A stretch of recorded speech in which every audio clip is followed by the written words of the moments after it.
351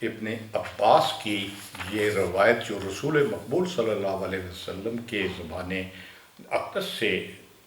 جاری ہوئی، اس کے اندر یہی چیز دی گئی ہے۔ اب یہ کتاب ہے مناقب آل محمد ابن شیخ آشوب، جلد ثانی، اس کے صفحہ نمبر 178 اور 179 کے اوپر یہی حدیث موجود ہے۔ یہ صفحہ نمبر 179 ہے۔ اب اس کے بعد یہ کتاب ہے فضائل خمسہ من صحائح ستہ،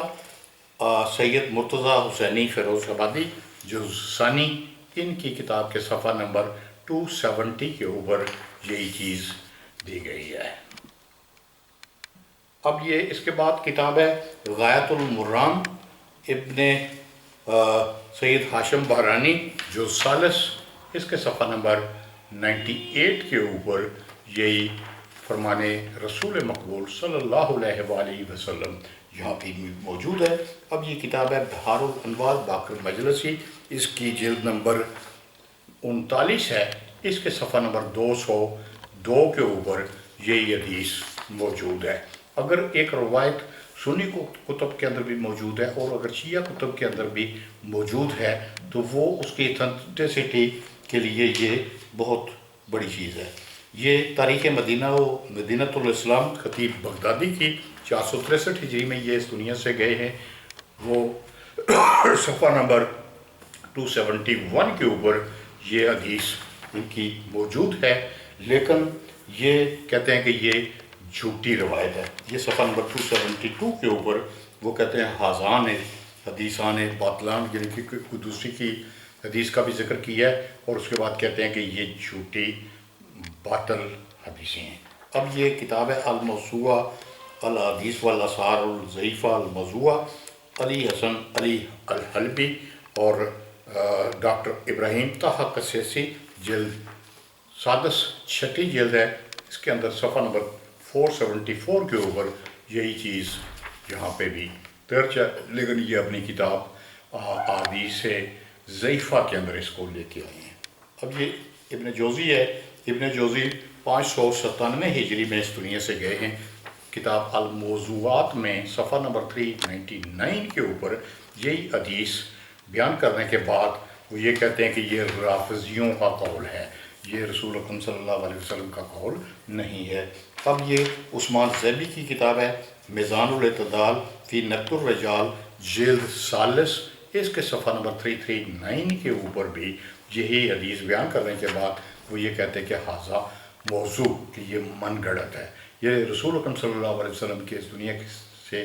پردہ فرمانے کے تقریباً 737 سال کے بعد آنے کے بعد یہ شخص، اس کے پاس کیا پیمانہ ہے کہ جس میں یہ اس حدیث کا انکار کر سکتا ہے۔ اب یہ اللہ ہے جلال الدین سیوطی، ان کے صفحہ نمبر 381 کے اوپر بھی اس نے یہی کہا کہ یہ غالیوں کا قول ہے، یہ رافضیوں کا قول ہے، جبکہ اس کو ثابت تو کیا جائے کہ کیا یہ رسول مقبول صلی اللہ علیہ وسلم کے یہ جو قول ہیں ان کو اس طرح سے رد کیا جا سکتا ہے۔ یہ کتاب ہے تنزیہۃ الشریعت عراق کنانی کی، یہ 963 ہجری میں اس دنیا سے گئے ہیں۔ انہوں نے بھی اس حدیث کو، ابن عباس والی حدیث کو کہ یا رسول اللہ یہ بتائیے کہ کیا جہنم سے بچنے کا بھی کوئی طریقہ کار ہے، تو صفحہ نمبر 367 کے اوپر یہ اس ساری حدیث کو یہاں پہ وہ بیان کر رہے ہیں اور یہ کہتے ہیں کہ یہ روایت بھی موضوع ہے۔ اب یہ کتاب ہے فوائد المجموعہ، امام شوکانی 1250 ہجری میں اس دنیا سے گئے ہیں۔ یہ صفحہ نمبر 381 کے اوپر اسی حدیث کو لے کے آئے ہیں، لیکن وہ کہتے ہیں وہ قال خطیب، کہ وہ خطیب بغدادی جو ہے اس نے کہا کہ حاضہ حدیث و باطل، کہ یہ جھوٹی روایت ہے۔ اب خطیب بغدادی کے بارے میں بھی ابھی گفتگو ہوئی ہے کہ یہ صفحہ نمبر 381 ہے کہ وہ اتنے سینکڑوں سال کے بعد رسول اکرم صلی اللہ علیہ وسلم کے رحلت فرمانے کے بعد اگر آ کے تو اس حدیث کو اگر وہ جھوٹا ثابت کرنے کی کوشش کرتا ہے تو ان کے پاس کوئی مدلل اس کا جواب ہونا چاہیے کہ اس کی یہ فلانی وجہ ہے، یا تو یہ کسی ان میں سے کسی راوی کو یہ انکار کر دیتے ہیں اس کا کہ یہ راوی ثقہ نہیں ہے، یہ راوی شیعہ ہے، یہ غالی ہے، تو اس بنا پہ اس کو رد کر دیتے ہیں۔ رسول کریم صلی اللہ علیہ وسلم ہم سب کے آخری نبی ہیں، اور قیامت تک انہوں نے دوبارہ نہیں آنا۔ جو وہ چیزیں کہہ گئے ہیں، جو بتا گئے ہیں، ان کے اوپر ہمیں عمل کر کے ہی ہماری بچت ہے، اس کے بغیر بچت کوئی نہیں ہے۔ اگر ہم ان کے اوپر عمل نہیں کریں گے تو کل کو رسول اللہ صلی اللہ علیہ وآلہ وسلم کے سامنے ہم کسی بھی طرح سے سرخرو نہیں ہو سکتے۔ والسلام۔